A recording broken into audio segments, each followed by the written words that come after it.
Alexei Pouchkov. Bonjour messieurs, dames. Je pense que le sujet de cette conférence est extrêmement important puisque nous vivons un moment décisif dans l'existence future de l'ordre mondial. Et c'est évident que nous entrons dans une nouvelle époque. Et c'est pour ça que les procédés, les processus sont extrêmement contradictoires quand il y a des éléments de l'époque ancienne qui se mêlent aux nouveaux éléments. Il est très difficile de définir ce qui est le futur et ce qui est le passé, tout est mélangé. C'est une caractéristique des changements globaux qui s'opèrent dans le cadre de l'histoire humaine. Et je pense que nous vivons exactement ce moment. Donc, si nous considérons de ce point de vue un rapprochement éventuel entre la Russie et les États-Unis, je pense que ça va être un processus extrêmement compliqué, très contradictoire, et qui ne va pas être marqué par des mouvements décisifs, au moins pas dans un futur immédiat. Aux États-Unis, nous voyons, je veux dire, aujourd'hui deux tendances principales.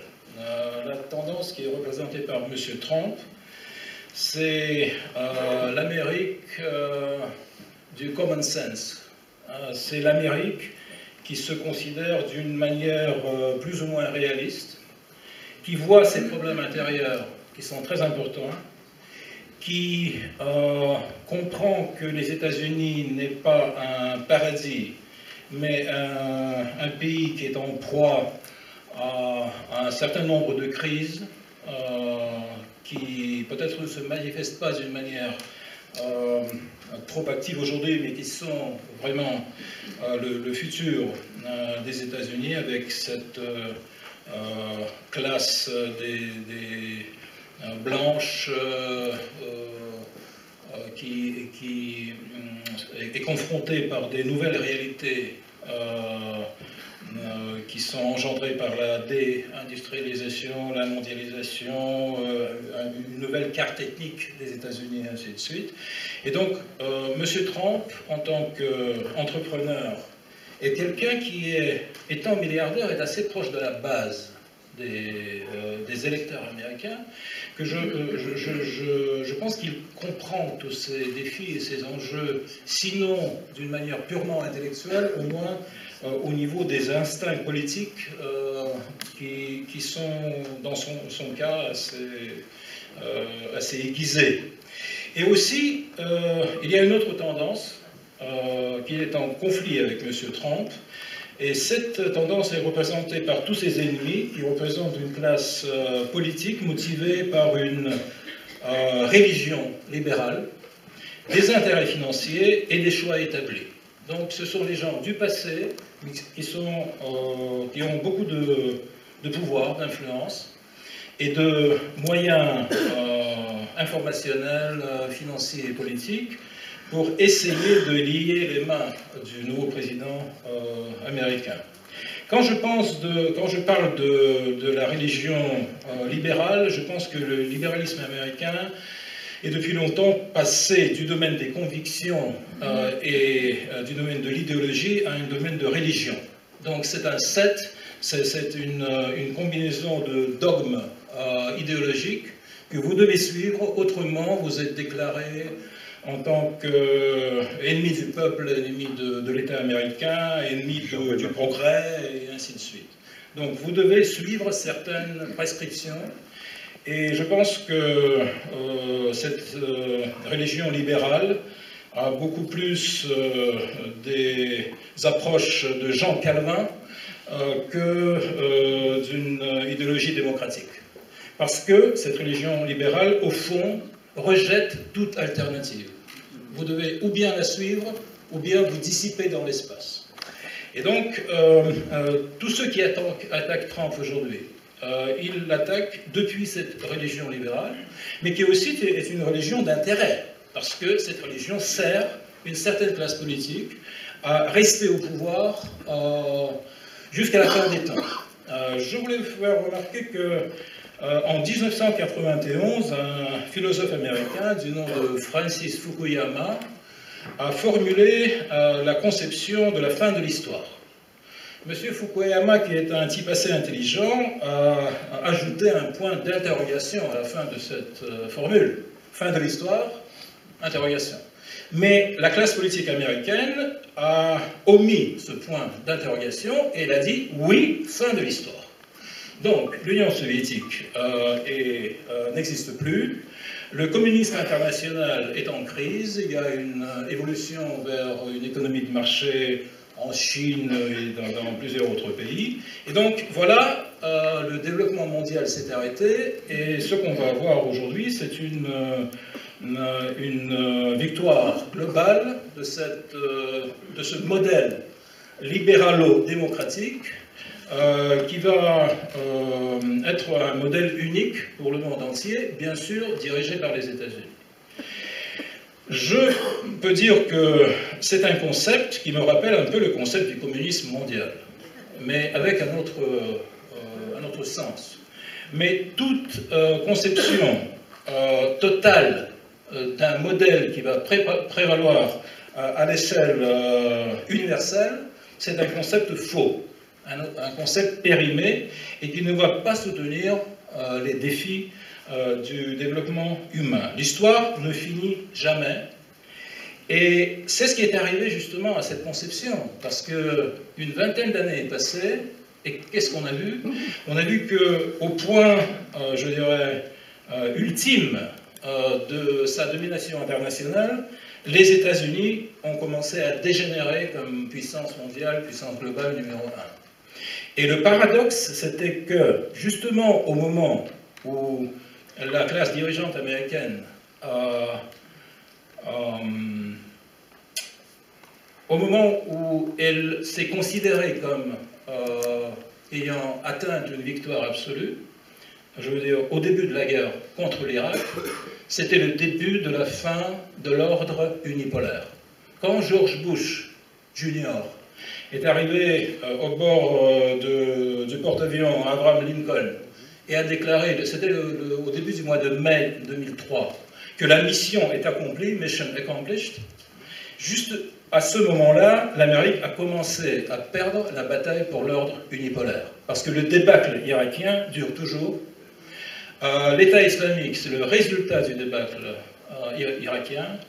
La crise, aujourd'hui, s'est répandue sur tout le Moyen-Orient, c'est la Syrie, c'est la Libye, je me rappelle d'une carte qui a été publiée par le ministère de la Défense des États-Unis en 2015. Cette carte, c'était la carte des pays où Al-Qaïda a des activités au temps actuel. Et donc, cette carte a démontré qu'en 2001, quand l'administration des États-Unis a commencé sa lutte contre le terrorisme international, il y avait 3 pays où l'Al-Qaïda était présente. C'était l'Afghanistan, c'était le Pakistan et c'était... pardon? Non. Et l'Arabie Saoudite, évidemment, parce que les ressortissants d'Al-Qaïda ont commencé par l'Arabie Saoudite. Alors, 15 ans plus tard, de la Mauritanie jusqu'au Pakistan, une vingtaine de pays est devenu le champ de l'activité de Al-Qaïda.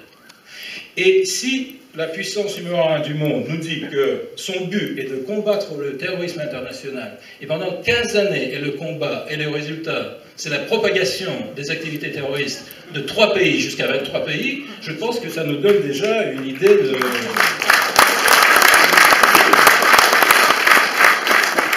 l'efficacité de ce global leadership dont se vante la classe politique américaine classique. Donc, cette classe politique est en proie d'un hégémonisme désuet, un hégémonisme que les États-Unis ne sont pas en capacité de faire devenir une réalité.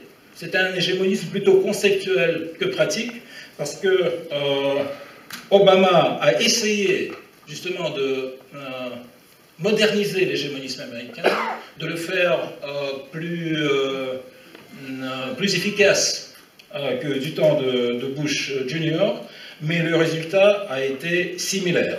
Et à mon avis, ça marque justement la fin de l'histoire, le commencement de la fin de l'histoire de l'hégémonisme américain.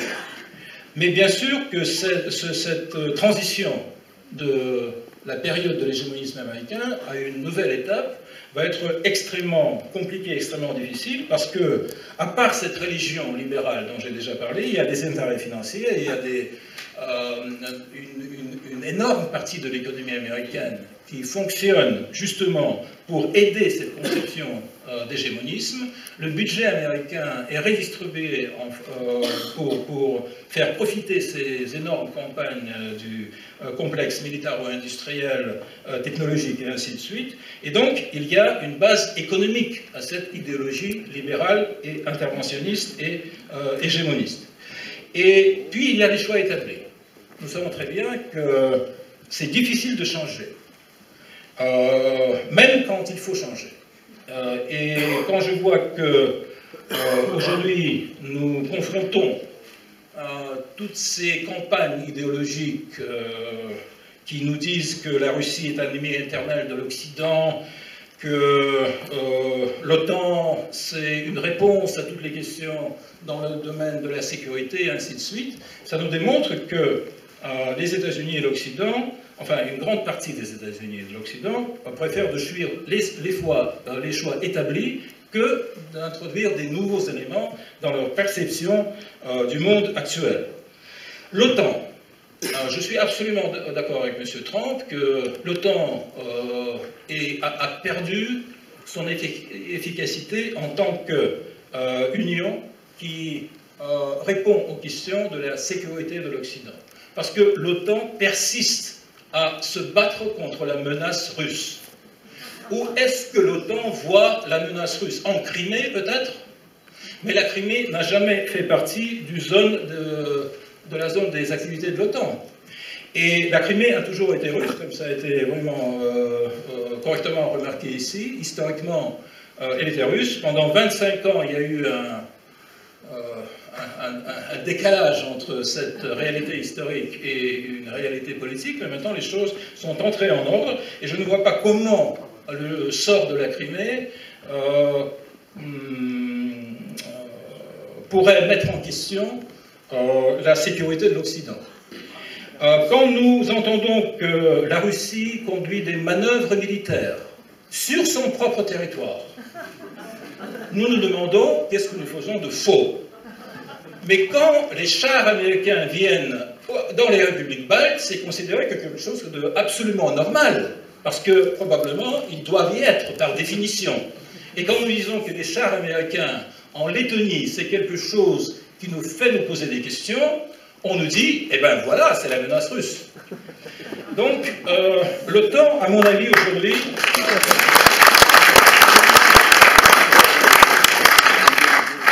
sert à une seule chose. Il sert à conserver la tension avec la Russie.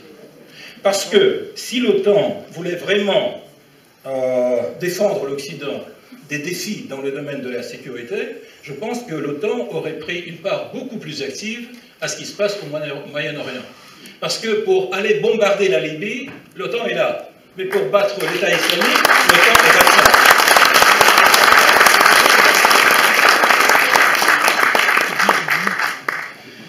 Mais c'est un choix établi, un choix qui est quelque chose à laquelle on s'est accoutumé.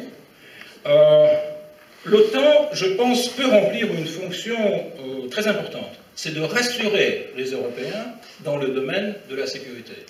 Bien qu'à mon avis, je ne vois pas de menace. Ce n'est pas la Chine, c'est pas l'Iran et c'est pas la Russie. Donc l'OTAN doit exister en tant que garantie psychologique de la sécurité des Européens, mais si justement il remplit cette fonction extrêmement importante de répondre aux nouveaux défis. Et le nouveau défi, c'est le terrorisme. Parce que pas une seule personne en Europe n'est morte à cause de la menace russe.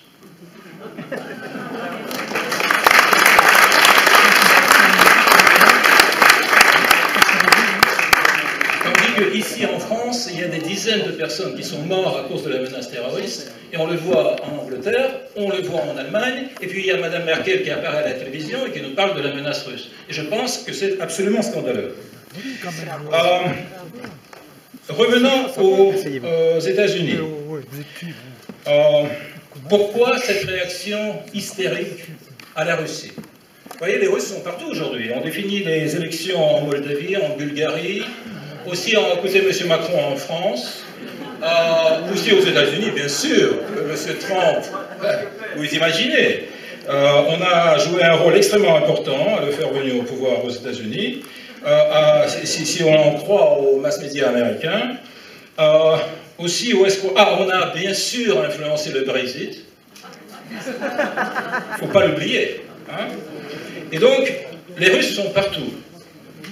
Pourquoi est-ce que les Russes sont partout? Je pense que c'est un signal d'une crise extrêmement profonde du système politique et international qui a été forgé par l'Occident. Et aujourd'hui, quand il y a des défis auxquels se heurte cette élite libérale, elle ne peut pas admettre que c'est elle la faute de l'incapacité de répondre à ces défis. Cette élite libérale ne peut pas dire « il y a eu plus d'1 million d'immigrés de l'Afrique du Nord et du Moyen-Orient en Europe parce que nous avons fait des fautes en Europe et au Moyen-Orient ». Non, il vaut mieux décliner cette question à qui est la faute et dire « la Russie, c'est la menace, c'est là la menace ». Et je pense que c'est extrêmement important que justement ce niveau d'hystérie nous montre que malheureusement cette classe politique classique qui dirige l'Occident, et là je ne parle pas de M. Trump, elle a besoin d'un ennemi, et d'un ennemi assez important. Le système ne fonctionne pas sans un ennemi obligatoire, et la Russie est définitivement le meilleur candidat. Je dois dire que pendant les 20 dernières années, on a essayé plusieurs candidats à ce rôle. Il y a eu la Corée du Nord, mais tout de même, ça ne marche pas tellement. Puis il y a eu l'Iran. Et puis on a remarqué que l'Iran, à vrai dire, il est un peu trop loin, il s'occupe des affaires du Yémen, du Golfe Persique, mais l'Iran, en tant que menace pour l'Europe, c'est pas quelque chose qui peut tenir le coup. La Chine, bon, la Chine s'occupe de son développement économique, elle a quelques intérêts dans la mer de la Chine du Sud, mais à vrai dire, elle ne peut pas être considérée comme une menace pour l'Europe. Et donc, à la fin des fins, cette classe politique classique est venue à la conclusion que ça doit être toujours la Russie. Elle a été un ennemi du temps de la guerre froide, il faut la faire renaître en tant qu'ennemi et combler ce vide sans lequel ce système d'hégémonisme et de religion libérale ne fonctionne plus. Et donc, je pense que cette réaction hystérique à M. Trump, la raison est justement que Trump a mis sous question ce dogme politique et religieux. Trump a dit que, mais regardons le monde, il est fait autrement que vous ne le disiez. La priorité pour les États-Unis, c'est de ne pas être en confrontation avec la Russie, qui ne pose aucun danger pour les États-Unis. Mais il y a d'autres problèmes extrêmement importants que l'on doit traiter, peut-être avec les Russes.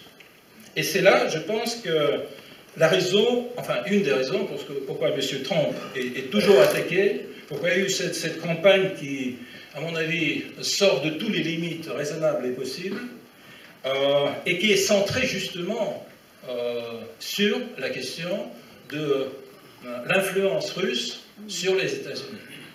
Et à écouter les Américains, on est une puissance super globale, hein, parce qu'on définit partout le courant des événements internationaux dans le monde entier, et aussi même les élections américaines.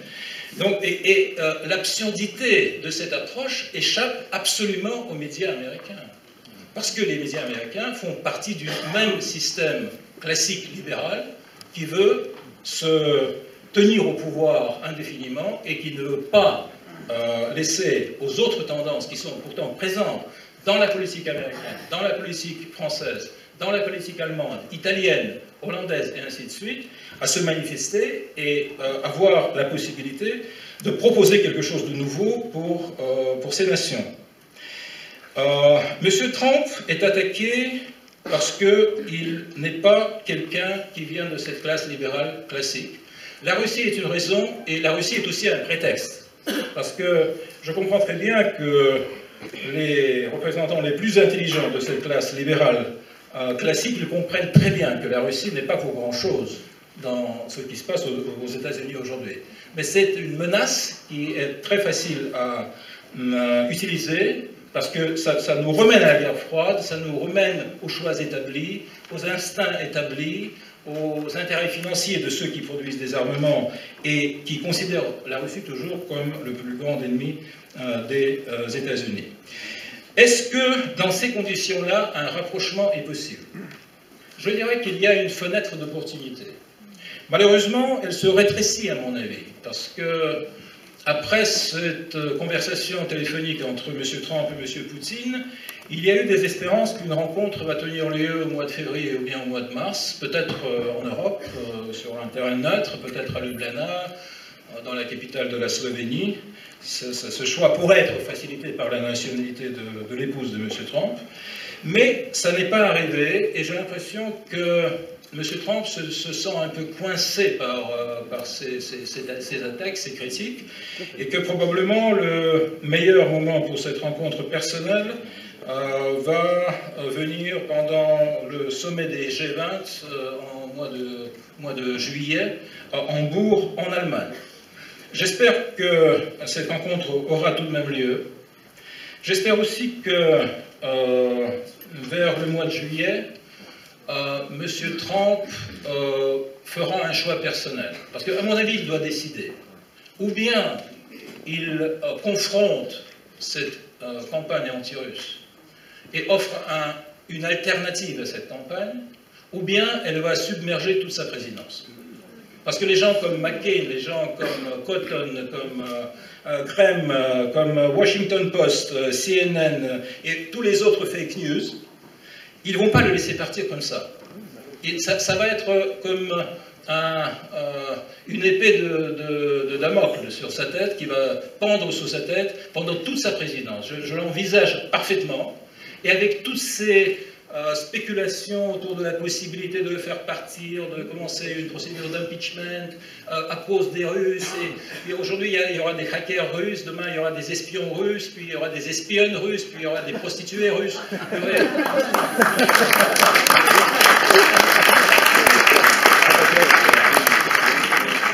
Et donc, je pense que M. Trump doit confronter cette réalité.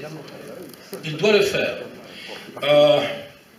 À être honnête avec vous, et là je parle au titre personnel, je suis d'une certaine manière un peu, comment dire, dépaysé par certains choix personnels qui ont été faits par le président américain. Je ne vois pas comment, par exemple, le nouveau secrétaire de la Défense américain peut contribuer à une nouvelle entente avec la Russie. Et donc, je dois lui rendre ce qui est dû à lui, il est assez honnête. Il dit que moi, je ne vois pas de possibilité de coopération militaire avec la Russie en Syrie. Et il rajoute que aussi, il y a notre président qui pense que c'est possible. Bon, c'est bien, mais si le président, il pense que c'est possible, est-ce que le secrétaire de la Défense doit dire que lui, il pense que ce n'est pas possible? Et autour de M. Trump, il y a tout un nombre de personnalités de la même sorte qui nous disent que notre président pense que c'est possible, mais nous, à vrai dire, on ne pense pas. Alors là, bon, tout de même, je pense qu'il y a quelqu'un qui doit définir les choix politiques. Et la seconde chose, c'est que je pense que M. Trump doit commencer par quelque chose de vraiment important. Et je ne pense pas que ça doit être pour parler sur un nouveau traité dans le domaine des armements nucléaires. parce que ça va compliquer les choses d'une très grande manière. Les traités dans le domaine des armements nucléaires, ça prend énormément de temps pour évaluer les choses, pour proposer une nouvelle concept et ainsi de suite. Je pense que ça doit être quelque chose qui va être vu par le monde entier comme quelque chose de nécessaire. Et de la manière dont M. Trump parle de ça, parce que ses instincts politiques sont corrects, il dit que c'est la lutte contre l'État islamique. Alors c'est là que doit se faire la percée. Et je ne vois pas comment M. McCain pourrait opposer ça, même avec toutes ses sympathies envers les djihadistes en Syrie. Donc, ça doit être quelque chose de palpable, de concret, de nécessaire, et ça doit être une réponse à tous ces actes terroristes qui se produisent aujourd'hui dans le monde. En ce qui concerne l'Ukraine, et surtout la Crimée, je ne pense pas que ça sert à grand-chose de remettre la question de la Crimée sur l'agenda entre les États-Unis et la Russie. Quand Mme Nikki Haley commence à relire les textes de Samantha Power, je ne comprends pas pourquoi elle est considérée comme un nouveau représentant des États-Unis aux Nations Unies, parce qu'elle répète les anciens textes du représentant de l'administration d'Obama. La Crimée appartient à l'Ukraine, et ainsi de suite. Nous ne considérons pas que les États-Unis, nous n'attendons pas que les États-Unis vont reconnaître la Crimée en tant que partie de la Fédération russe. Mais là, c'est une chose. Mais l'autre chose, de faire revenir tout le temps la Crimée en tant qu'un thème d'agenda qui est un des plus importants, prioritaires, entre les États-Unis et la Russie. Vous vous rappelez de la position des États-Unis envers les républiques baltes, après 1945. Ils n'ont jamais reconnu l'appartenance de ces républiques à l'Union soviétique. Voilà. Mais ça n'a pas empêché des relations entre les États, des traités, une coopération quand c'était considéré nécessaire par les leaders des deux pays, la détente entre les États-Unis et la Russie, l'Union soviétique dans les années 70. Donc, on n'attend pas que ça va être reconnu, mais on attend que ça ne définit pas les priorités des États-Unis et de l'Europe aussi dans les relations. Pourquoi? Parce que c'est une question où un progrès n'est pas possible. Cette question est déjà résolue. Elle est fermée du point de vue de la Russie. La Crimée fait partie de la Russie. 90% des habitants de la Crimée se sont prononcés pour ça, et ce n'est pas seulement le référendum qui l'a démontré, c'est aussi les résultats des analyses des agences de sociologie occidentale qui démontrent le même résultat. Il y a eu 3 groupes, le Pew Research, Gallup Group et GfK, c'est un groupe allemand, qui ont dirigé des mission spéciale en Crimée pour définir combien de gens veulent faire partie de la Russie en Crimée, et tous ont rapporté le même résultat, de 80 jusqu'à 90%. Donc ça, c'est une réalité politique, et je pense qu'il vaudrait mieux que les États-Unis ne la placent pas en tant qu'une question qui doit être débattue avec la Russie. Ça ne mène nulle part, mais ça peut compliquer extrêmement cet éventuel rapprochement dont nous parlons aujourd'hui. En ce qui concerne l'Est de l'Ukraine, c'est une question qui est sur la table, on en parle dans le format normand, mais aussi on doit voir que l'Est de l'Ukraine est en train de quitter l'Ukraine. Et ce n'est pas par l'initiative de la Russie que ça se fait. Il y a eu une blocade économique qui a été établie par Kiev il y a 1 mois et demi, et le Donbass a répondu par une blocade réciproque. Et donc c'est comme ça que ça se passe, et je pense que de fait, l'Est de l'Ukraine va devenir une entité, comment dire, autogérante, bien que non reconnue, mais existante entre l'Ukraine et la Russie, entre la Russie et les États-Unis. Nous avons déjà défini nos choix. Nous voudrions avoir aux États-Unis un partenaire politique, et même un allié dans le domaine de la lutte contre le terrorisme international et surtout l'État islamique.